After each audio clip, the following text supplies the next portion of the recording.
Hey everybody, welcome back to another video in the Negligence series of Dylan Redwine. I am so happy to be here and I hope you are enjoying the season so far. This has definitely been one of the most challenging seasons I have worked on to date. Before we get started, I want to give a few shout outs. I want to say thank you to Jackie Moranty, of course, who helped me to write this episode. I also want to thank JT Hoscak and Laine Hisset.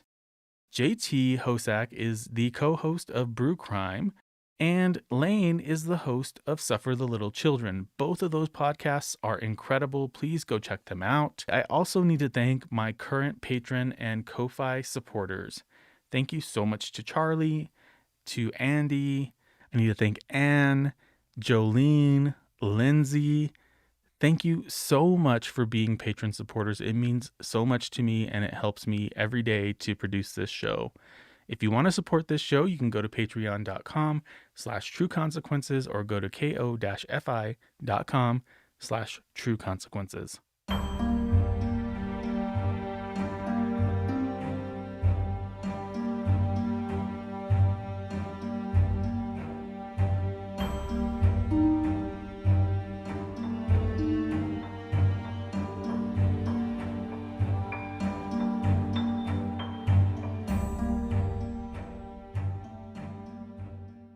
If you've been following this story from the very beginning, then you know pretty much everything that has happened up until the trial.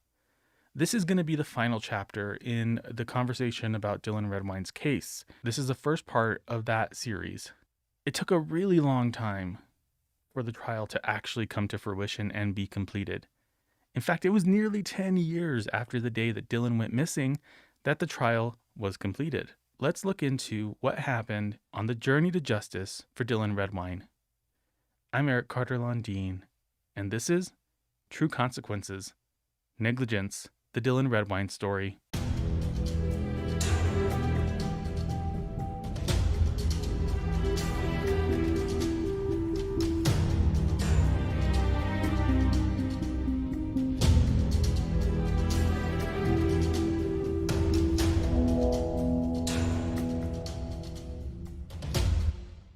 Two words, grand jury. Explain to them. When can we do that? Probably pretty soon. Let's take the polygraph and prove us wrong. We're forced to go public with this, man. This is it. This right here, right now. Stop feeding us a line of bullshit and be honest with us.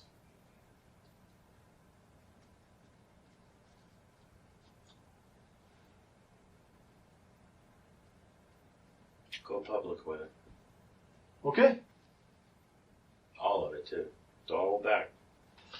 Yeah, I know. I've been here now for a couple days at least. No. Well, Actually, but I've you're been here hearing it now from the for- people I've that been- count.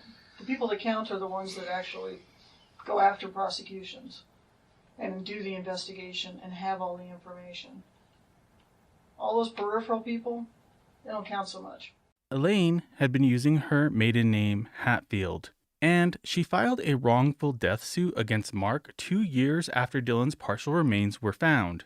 The lawsuit alleged that Mark was negligent in taking care of Dylan while he was in Vallecito visiting Mark. The lawsuit stated, quote, "A parent in Colorado has the duty to provide proper parental care for a child. Mark Redwine breached that duty when his conduct resulted in the death of their son, Dylan Redwine. The death of Dylan Redwine was the proximated and direct result of the negligence of the defendant." End quote. The suit also stated, quote, "Hatfield also has suffered the loss of consortium with her son and suffered damages from that." In the lawsuit, Hatfield asked that she be compensated for damages, costs, and fees, and she also requested a 12-member jury if the lawsuit should go to trial. Mark commented to News 9 in Denver regarding the lawsuit, quote, "Good luck with that. We'll see how that turns out for her." End quote. He filed a countersuit against Elaine for defamation of character. Then, he went on with his life. He moved to Phoenix and continued to drive a truck. After 5 years of gathering evidence with several investigators, looking at every piece, a grand jury in La Plata County convened on July 17, 2017, and found that there was enough evidence to indict Mark Redwine for Dylan's murder. Mark Redwine was indicted on July 23, 2017. He was charged with 1 count of murder in the second degree and 1 count of child abuse, knowingly or recklessly resulting in the death for the murder of Dylan Redwine. The indictment described the night Dylan went missing and the investigation that followed. It outlined the night that Dylan arrived at the airport as well as the trip to Walmart. The document also discussed the tension between Mark and Dylan and the fact that Dylan didn't want to visit his father and felt uncomfortable going on the trip. The trip was court-ordered. It mentions that Dylan wanted to stay at a friend's house that night but was denied by Mark. It then goes on to state that Dylan had made arrangements to be at his friend's house at 6:30 a.m. the following morning, but that all communication from Dylan stopped at 9:37 the night of November 18th, 2012. It also included a text from Dylan's friend the following morning saying, "Where are you?" Of course, there was no response to that text from Dylan. The indictment states that Dylan's blood was found in several locations in the living room, including on the couch, the floor in front of the couch, and a love seat. He was the sole contributor to the blood on the love seat and could not be eliminated as a contributor to the mixture of blood found in the other locations. Mark stated that the home had been remodeled after a fire and that remodeling was finished in March of 2012. He stated that between the time of the remodel and the last night that Dylan was at the house, Dylan had suffered no injuries. The indictment accounted the findings of Karen Corcoran, the dog handler. She had conducted a cadaver search of Mark Redwine's home on August 5, 2013. Her dog Molly had alerted in the living room and the washing machine. The dog indicated that both were a large source of human remains. She also alerted to the clothes that Mark had worn the night that Dylan disappeared. In February 2014, Corcoran performed a search on Mark's pickup. Molly again indicated remains in several locations, including the bed of the truck. The indictment went on to describe where Dylan's partial remains were found at about 8 miles up Middle Mountain Road. The indictment discusses the fact that the remains were found about a mile past the gate, about 100 yards off of the trail that Mark was seen driving an ATV on in April 2013.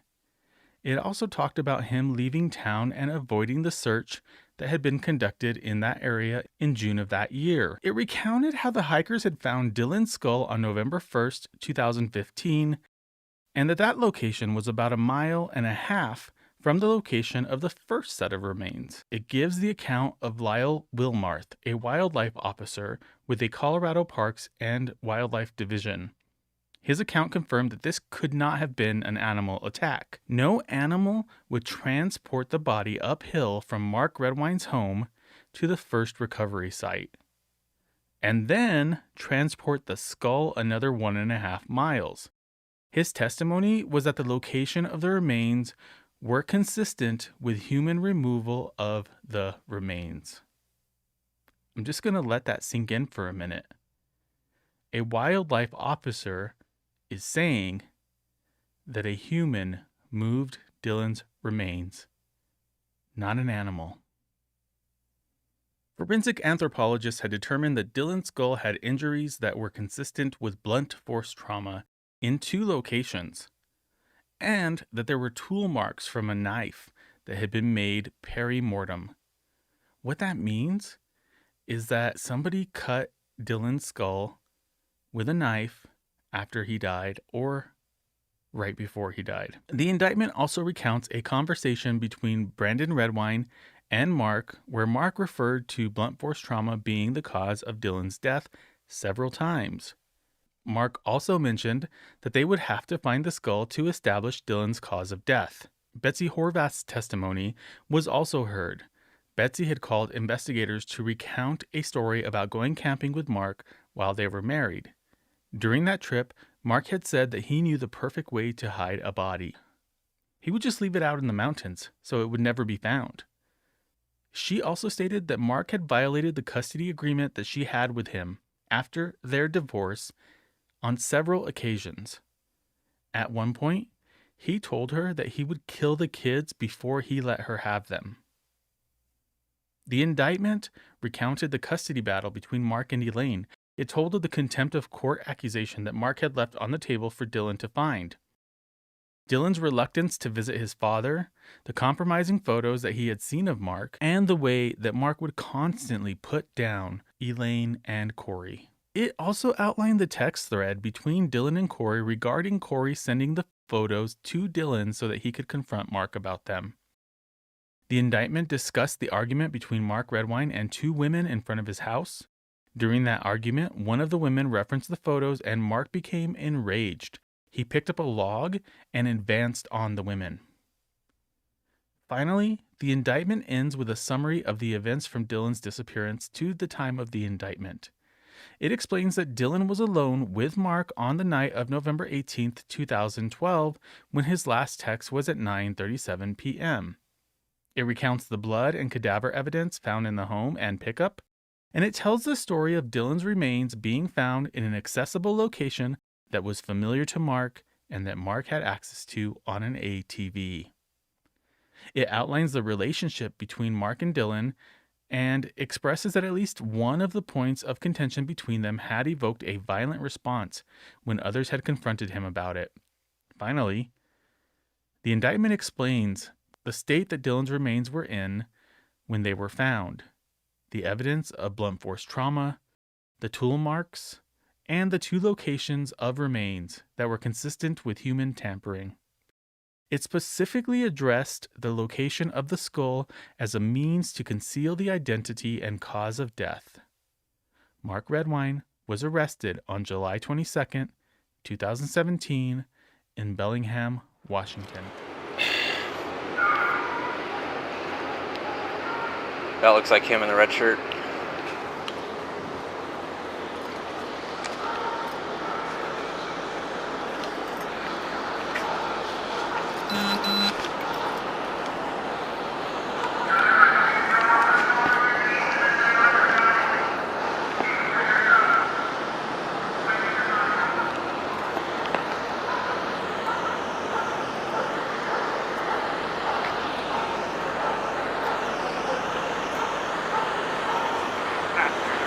Just keep your hands up, buddy. Just keep your hands up. Dolly wall, watch the cab. I got that. Go around there. Yep. Just keep your hands up. Don't move, bud, okay? I'm good. Do not move. I'm good. Drop a cigarette.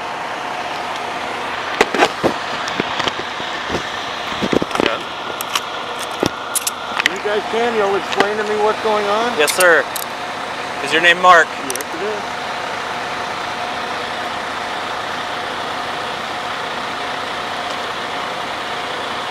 He's detained. Mark is detained. Mark, do you have any weapons on you, sir? No, sir, I do not.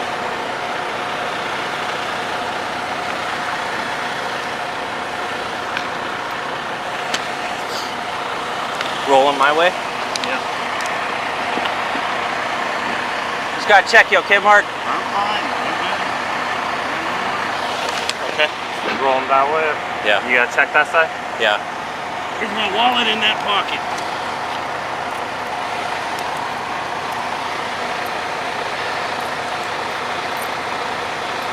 Just the wallet. Alright. You're gonna turn towards me and sit on your thumb, alright? Alright. So go ahead and bend this knee in. There you go. Say what? You're good. Look, just look behind me. I heard noise behind me. Yeah. Over here, you want to go over to the driver's side? Yeah. Or passenger side? Yeah. Have them come out? Yep. Okay. We'll Let go me know around when back. you're set.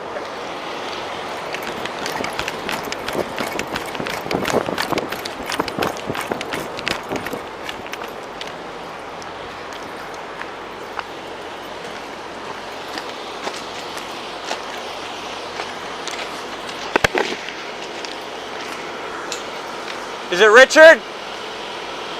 Richard? Step out of the vehicle, keep your hands where I can see them, okay? Actually, stay there, I'm gonna open the door, don't move, do you understand? I want to see your hands the whole time. It's locked. Will you unlock it for me? Thank you. Okay, step out of the vehicle. Face the front of the vehicle.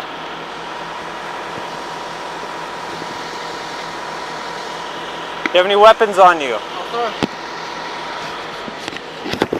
Your hand here. Keep your hand right there. Go forward for me.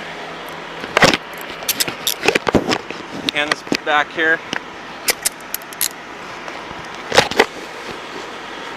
No weapons. What is it about? It's in regards to the driver. Just walk here.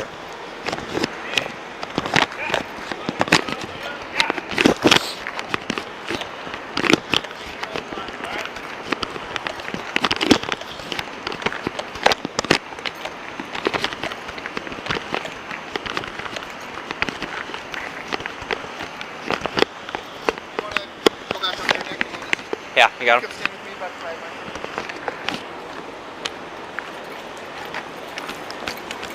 Coming back to you. I'll hold the front.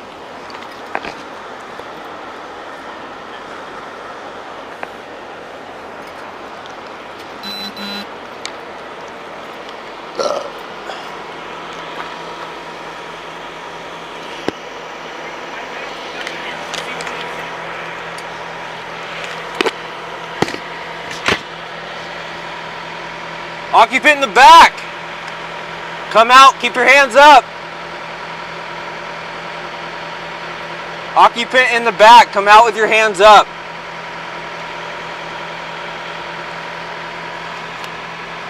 I see two bunk, it looks like a double bunk. But that's all I got with blankets. Do you want to pull it?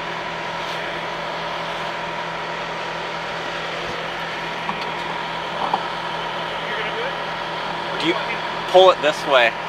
Because I can already see. Yeah. Mark could have avoided the entire situation if he had been honest from the beginning. But instead, he chose to put himself and his driving partner in danger. He was remanded to the Whatcom County Jail in Washington and was held on a $1 million cash-only bond. I haven't even been charged with anything, Marie. All I have been arrested under a fugitive warrant that I wasn't even a fucking fugitive on. Figure that one out. True, yeah, true. Just... I did not know that my whole fucking court hearing here was on fucking TV. Yeah. I did not. Everything has been broadcasted. I did not know. Yep. Because I asked that dude today, because I didn't know that. I asked him today. Said, can I get a copy of that? And he goes, yeah, we'll get you a copy of that. No problem. Because based on what I read in the statement that was made by the DA here in Washington, which I have to believe was written by somebody in Colorado for him, that's bullshit. No part of that shit's true, other than Dylan's my son. Only thing they got right. I've been cooped up in this cell for days. Haven't had a chance to get out of this cell. Not even see fucking daylight since I've been here. Huh. Don't they have to let you out of your cell for an hour a day? Oh, when in prison, I think. What do you call this? That's jail. Oh, jail. Different. They're trying to break me, Marie. Yep. That's what La Plata County's trying to do. I know what the state of Colorado's trying to do. They're trying to break me and whittle me down till I have nothing left but to confess to fucking... They're fucking bogus bullshit. Guess what, boys? Not happening. Get a fucking clue. Not this time. Not happening, Marie. Good luck, boys. Let me know how that works out for you. Nope. I'm cool, Marie. I'm sitting here perfectly content waiting for my fucking day in the courtroom. Don't think for 1 minute that I won't be willing to testify on my behalf. I got nothing to hide. Not a fucking thing. Mark originally waived extradition to Colorado, but on the advice of his attorney, he changed his mind.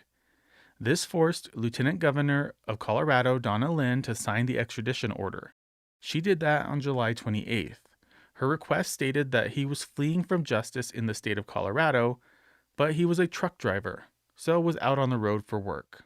Yeah, well, I'm going to be here probably at least through the middle of August. Yeah. I'll be there. When do you see the judge again? The 17th? X. It says extradition hearing or something, or extradition. On the 17th? The 17th at 1:30. Yeah. So I don't know. I don't understand all that shit. That's part of my problem. I don't understand all this fucking mumbo-jumbo shit. What extradition But I was. extradition means is to take you from Bellingham County and bring you to La Plata. Now how do you reckon they would do that? Do you think La Plata County people could come here, or they would get the marshals to do it? Yep. Yeah, what? Both. So they have a La Plata County representative, and Yeah. a marshal? Because I've seen them do this on commercial flights. I don't expect them to drive me there. I expect them to fly me. I don't know how they're going to do it. They don't tell you how they're going to do it. No, they don't tell you when, where, why, or whatever. They don't tell you. They don't tell me. They don't tell anybody. Sometimes they drive. Sometimes they fly. Sometimes they just, Well, given rent a bus. the distance, I would think they would fly. Well, Just because it makes it short and sweet. but I really don't know, honey. Well, I could fight extradition, but Well, it's just prolonging it. I just want Wonder Boy to be contacted and I want it clear to him that a change of venue needs to take place. yes. He understands that. I know. He understands that, right? Yes. He only able to represent me in Durango area, or if this gets moved to another venue, He's hired by the state. really to handle my case Yes, as long as it's in Colorado. no matter where it's at. As long as it's in Colorado. On July 29th, Mark pleaded not guilty in Dylan's death. He requested a jury trial. Mark was extradited back to Colorado on August 14th, where he was booked into the La Plata County Jail. The following day, his bond was lowered to $750,000 cash surety. The trial was set to begin on November 11th of 2018 and was supposed to last until the 21st of December. The 6th Judicial District Attorney's Office were set to prosecute the case, but Mark's defense team filed hundreds of pre-trial motions to delay the trial. Mark's defense claimed that they were unprepared to go to trial. It's just a frivolous waste of fucking time. All we're going to do is go in there. They're gonna say that, we were there in a hurry and they want to get this case started and blah, blah, blah, blah, blah. And our people are going to stand up and say, but Your Honor, the volume of discovery, they've had 5 years to fucking go through it, and we've barely had 9 months. And I said, Yeah. And the judge is going to look at both sides and say, okay. And he's going to try and find some compromise to settle to satisfy both sides. So he's probably going to say some stupid shit like, well, let's get together in June and see how we're coming. Yep. And he's probably going to put some pressure on our people to get more discovery done. And I think they should be putting pressure on the other side as well, because accommodate the volume of discovery that we're dealing with. Right. And so now you're infringing on my civil rights. Now, we certainly don't want to see this come back in our appeal because you guys fucking neglected to do something that was supposed to be done. This isn't going to come back on appeal because I'm not going to let it. And the good Lord's not going to let this go past a frivolous trial. Well, there is a memorial service. For what? Dylan. When? What are we going to memorialize, I mean? I'm just Have a memorial service for something that doesn't exist? I'm just telling you. How convenient for me to be locked up. Those seem to be very callous words coming from a man who proclaims that he's innocent in the death of his son. The trial was pushed to February of 2019 and then was pushed again as the defense filed more motions and the judge had to review them. Some of the motions were to suppress evidence, one was to move the trial out of La Plata County. In an odd turn of events, the trial was again delayed in September of 2019 after Mark's defense attorney was arrested following accusations of domestic violence. John Moran, Mark's public defense lawyer, had allegedly pushed his girlfriend off the deck at his home and then sprayed her with a hose. Moran was put on administrative leave pending his own trial. The charges against Moran were dismissed due to lack of evidence, and Moran was allowed to return to the courtroom. The judge was angered by the delay and told Moran the court does not expect this conflict to reappear. However, Judge Jeffrey Wilson wrote in his order to reinstate Moran, quote, "With Moran's previous work on this case, his previous trial experience, and the fact that there will be 3 attorneys dividing the responsibilities to represent Mr. Redwine, Mr. Redwine is more likely to receive effective assistance of counsel if the court allows Mr. Moran to re-enter. Mark was happy to have Moran back on his defense team. Moran joined Justin Bogan, the lead public defender in La Plata County, and Eric Venata, a senior public defender from Fort Collins, in defending Redwine. The trial was set to begin on April of 2020, but was delayed due to the COVID-19 pandemic. This time, Mark's defense team requested a mistrial over concerns that some of the team were showing symptoms of the disease. The defense told the judge that they wanted to quarantine for 10 to 14 days.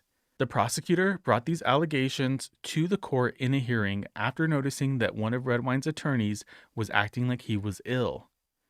The allegation was, quote, a report that a member of the defense team was seen interacting with others over the weekend in a manner not consistent with quarantine protocols. The prosecution also stated that Mark Redwine had told someone in a phone call that his defense team was trying to prolong the proceedings.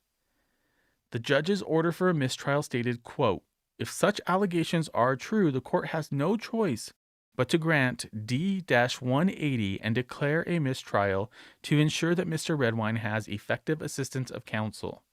End quote. The trial was again delayed until November of 2020, but just as jury selection was set to begin, Judge Jeffrey Wilson began experiencing symptoms of COVID-19. Dylan went missing on November 18, 2012. Mark wasn't arrested until 2017. For his murder, and the trial had been delayed several times until 2021. Almost 10 years from the day that Dylan went missing to an actual court date. Justice was taking a long, winding road. But Mark remained incarcerated for 4 years, pending that final trial. Good morning. At its core, this is a simple and tragic case. A damaged and deteriorating relationship that turned deadly on November 18th, 2012. And despite the defendant's best efforts to avoid responsibility and accountability, we are here today, and justice is about to come. As Agent Grusing told the defendant, justice is about to come. Back in November 18, 2012, the defendant was an angry and isolated father who was losing contact with the only family member still willing to engage with him. And that family member was only willing to be with him because the court had ordered him to do so. That relationship was coming to an end. And for the defendant, this was incredibly frustrating. He was angry. And for Dylan Redwine, he had come to realize that his father, the defendant, was a man.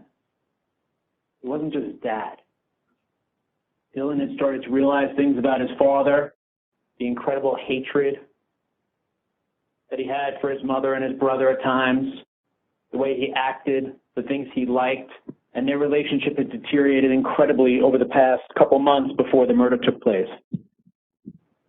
Dylan was no longer simply an adoring young boy who just wanted to be with his parents. He came to recognize that his parents were people. And he came to recognize the person that the defendant was in his life. And for the defendant, the last family member who had any contact with him was starting to realize why every other family member had broken off that contact with the defendant. That's what's happening in the time from September through November of 2012. We are here today because this man killed Dylan Redwine. And it's a murder trial. So we spent a lot of time talking about the evidence that proves him guilty beyond a reasonable doubt. Let's talk for a moment about Dylan. He was killed when he was 13 years old. Let us not forget that when we talk about luminol and phenolphthalein and human trace and DNA and human brain dogs, we're talking about a 13-year-old boy whose life was ended. Let us not forget when we talk about sharp force injuries to the right zygomatic arch of the partial cranium, that we're talking about the head of Dylan Redwine. Let us not forget when we look at phone logs and cell records, text messages, that we're actually talking about the last words of a 13-year-old boy who this defendant killed on November 18th, 2012. Because of what the defendant did, this world will never know Dylan Redwine beyond that day. We'll never know the impact that he would have had on this world today. His high school years, college, a future, a family of his own, all those things were robbed because of that guy. And we're severing the relationship with the defendant because of the defendant's incredibly hateful conduct, his mother and his brother, as well as the photographs and the deteriorating relationship between the defendant and Dylan. Even for Dylan, a loving boy at heart, this relationship was severing. It was slicing and it was cutting and it was coming to an end.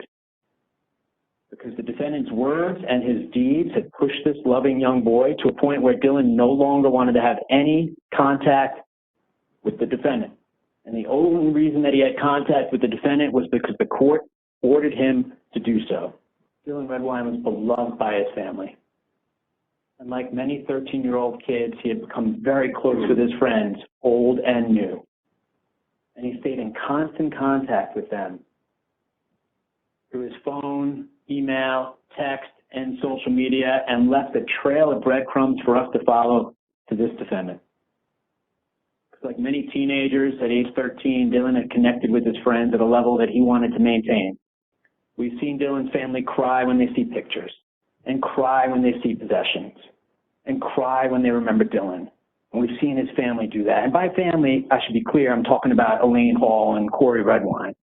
But Dylan's friends, they lost someone far too young, who they are incredibly close to.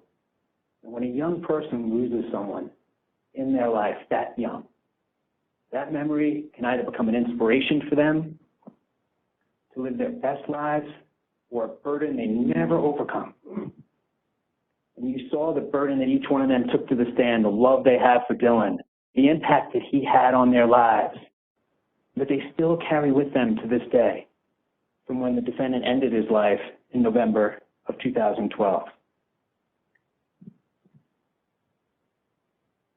For the friends and family of Dylan Redwine, all they have left are the memories.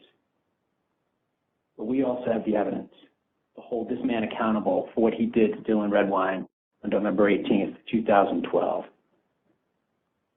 The disappearance and murder of Dylan had such an incredibly profound impact on his family, his friends, and this community, ladies and gentlemen.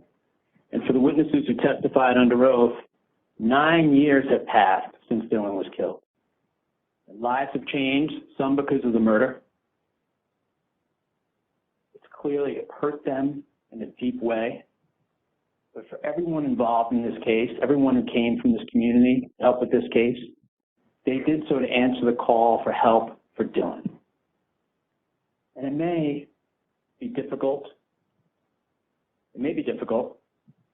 for some to think about how could a father kill his own son?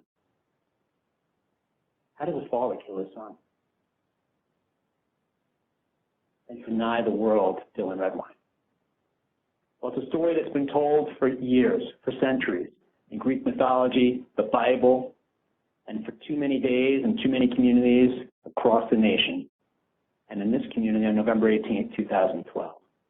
Because the defendant killed his son because they were in a deteriorating, damaged relationship that turned deadly on November 18th, 2012. At its core, this is a simple and tragic case. Who was the last person seen with Dylan Redwine, a 13-year-old boy? Who was with Dylan at the very moment that Dylan was never heard from again? The answer to both those questions is the defendant, ladies and gentlemen, because he knowingly killed Dylan on November 18th, 2012, when he was the only person with access to Dylan, and the last person Dylan was with when he ever communicated with anyone in the entire world. Who had the opportunity and reason to hurt Dylan? And who had Dylan's blood in his house? The answer to both those questions is the same, and it's this man. He had the opportunity, he had the reason, and he ends up with the blood in his house. Who had the smell of a dead body in the same room and outside the home? Who had the smell of a dead body on his clothes and in his truck? And then, after the disappearance of Dylan, after he dumped his son's body on the mountainside, whose behavior was incredibly evasive, suspicious, and misleading?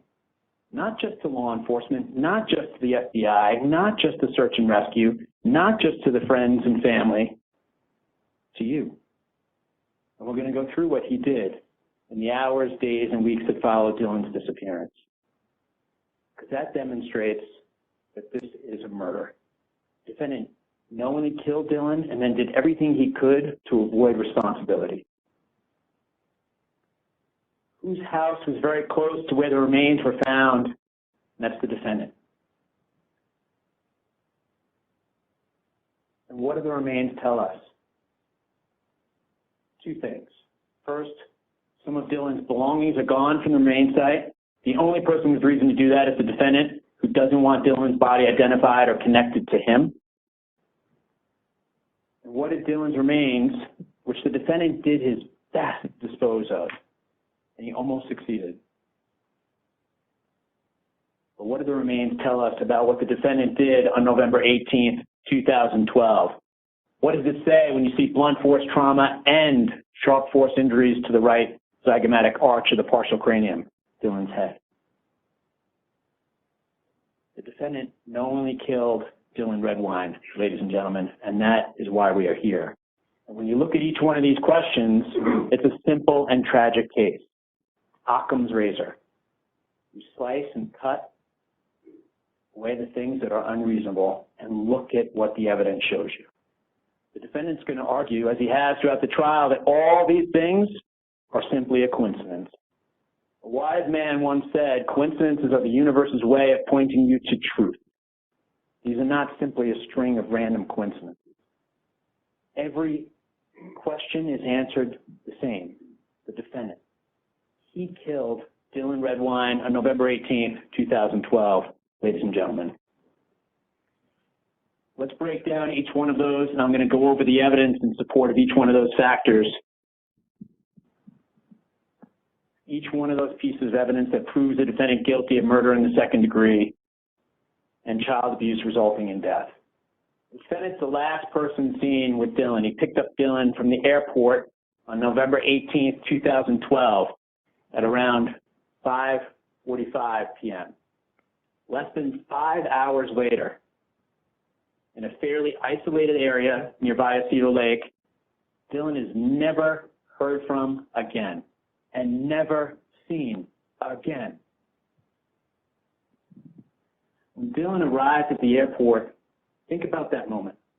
Because when he arrives at the airport, he does not want to be with the defendant. He's expressed that to his friends. His friends in Colorado Springs who you heard from, Joe Ceballos, Adam Harvey, Kristen Baird, all talked about how desperately Dylan did not want to come here, did not want to be with this man, how he had fear in his eyes, he was scared, and did not want to go. Dylan had communicated with his friends that he did not want to be with the defendant. Dylan had communicated with his family that he did not want to visit the defendant. He had told his mom, his brother, his stepfather, I do not want to go. So much so that his mom called the attorney, Amber Harrison, and said, is there any way we can keep Dylan from having to travel there? Does Dylan really have to go? But Dylan had to go because the court ordered him to do so. Dylan had told his stepdad, Mike Hall, that he did not want to go. And he told him about the reasons why he did not want to go. And Mike Hall said, you have to go and just hang out with your friends when you get there. Make plans with your friends when you get there. You can imagine how troubling it was for Dylan at age 13 that he had to go spend time alone in the Vallecito house with the defendant. Given the lead up, the history, the photographs, and the things you've learned about throughout the course of this trial, the 3 months leading up to it in which Dylan never spoke to the defendant, He wanted to break all contact and he wanted that relationship severed. It's not surprising that all those ongoing events in their relationship would lead Dylan to want to avoid this visit at all costs. The defendant's fully aware of it, and he's angry about it and frustrated about it, and you see that in Exhibit 8, where the defendant emails Laine, and he copies his attorney on it. This is Sunday, November 11, 2012. A week from this date, Dylan will be dead. By now, you should have received Dylan's flight itinerary. As you know, Dylan has failed to respond to all my communication attempts, so I'll have to rely on you to inform him of his travel. Also, since you have failed to address any support issues you may have, I expect all his needs are being addressed.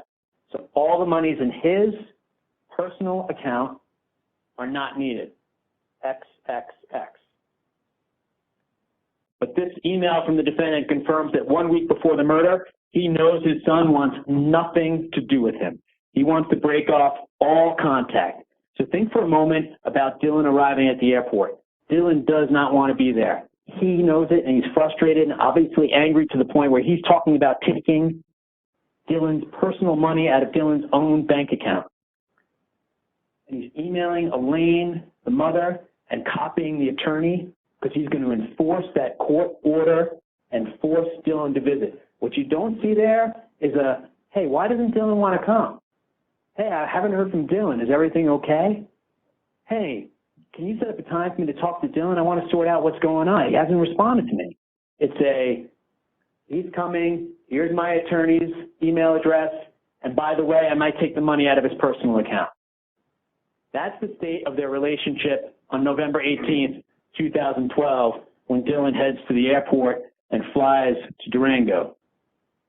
Which is why, when the defendant goes to pick up his son at the airport, he knows how frustrated Dylan is and how much Dylan doesn't want to be with him, and we know how frustrated he becomes.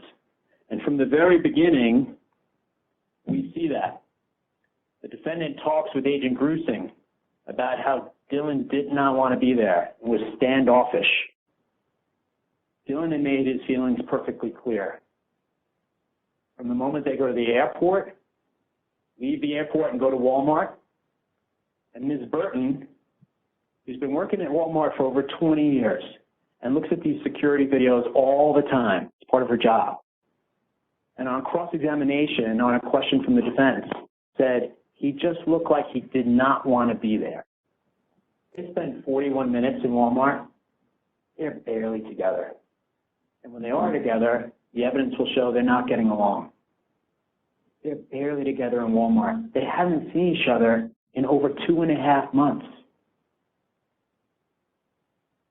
This is the relationship that's going to turn deadly in about 5 hours, ladies and gentlemen.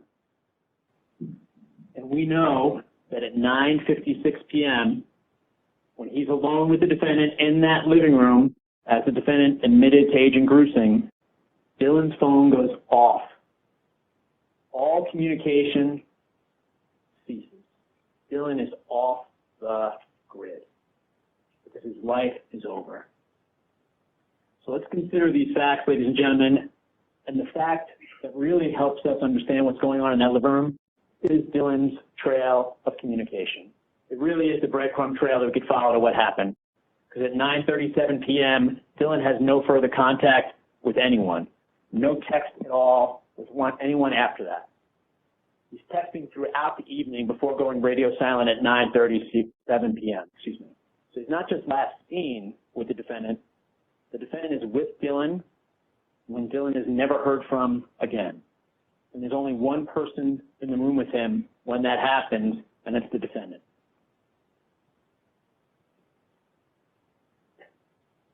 Now, the defendant makes your job somewhat easier, and he makes a mistake when he says Dylan is alive and awake that night and alive and awake the next morning. Because the facts, the evidence, and common sense prove that's impossible. First, you look at Dylan's use of phones and social media. This was a kid, like many teenagers, on the phone and social media all the time. He's very connected to his friends. He responds immediately. He's in frequent contact with them and with his family. He doesn't respond to his friends that night. He doesn't respond to his mom, who asks if he's doing okay. He also doesn't check Facebook, which he checks every day. He doesn't check it late that night, and he never checks it again. And on November 19th, his Facebook page shows 0 activity. Dylan is gone. He is gone. At the same time, he's in the living room with this man who's angry with him about a damaged and deteriorating relationship. They were texting, him and his mom, on the 18th, 7:03 p.m. Your dad get you, son? Yes. I miss you already, but try and have fun. How's it going, son? You okay? No response to this text. That's at 8:09 p.m. How you doing, son? I miss you. That's on November 19th. Dylan were alive on the morning of November 19th, and you know a lot about Dylan Redwine. We never had the privilege of meeting him, but you know a lot about him.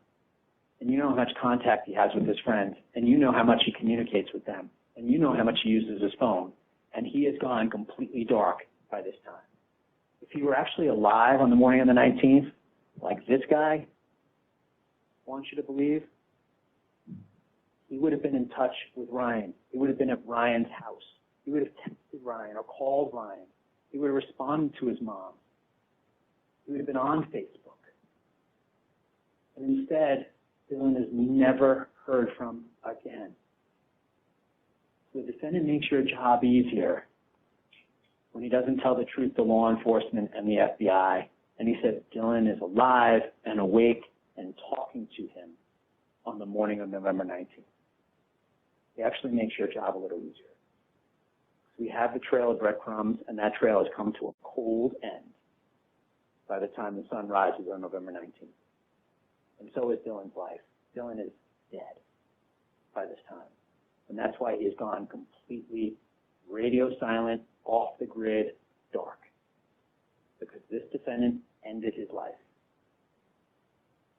And then he would begin doing everything he could to avoid this day, and to avoid responsibility, and to avoid the time that a jury would be asked to hold him accountable for what he did to Dylan. Dylan was alive in that living room alone with the defendant, with tension, anger, and blood and DNA. But there's more. We have the pillowcase. So let's talk about the pillowcase for a minute. The pillowcase, which the defendant told Search and Rescue Dylan slept on. Or actually, that's not what happened. Search and Rescue went in the house and said, do you have anything of Dylan's? We're going to use it to track him. No. What? Dylan had a bedroom there. Do you have anything of Dylan's? No. You don't have a single thing of Dylan's? No. And the gentleman from Search and Rescue, Roy Breland, tells you the defendant seemed frustrated and annoyed. He's trying to get something as a scent article. And the defendant's telling him that his son has not a single possession in the entire house. There's nothing there. Nothing at all. And Roy Breland says, well, what about that pillowcase? I mean, if he slept here, is that where he slept? And the defendant finally says, oh, yeah, you could take the pillowcase. The pillowcase that doesn't work. It doesn't work at all with the human remains dog or the tracking dog. That is further evidence, ladies and gentlemen, the defendant is trying to avoid Dylan being found and avoid responsibility for it. When the defendant tells the stories about what happens between he and Dylan, he never once mentions the debit card. And yet, when a warrant is issued later, it's found that the defendant's in possession of Dylan's bank card.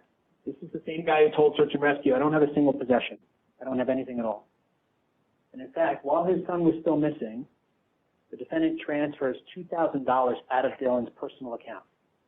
His son is missing, and he's taking his son's money out of his account. His son won't be able to access it then or ever.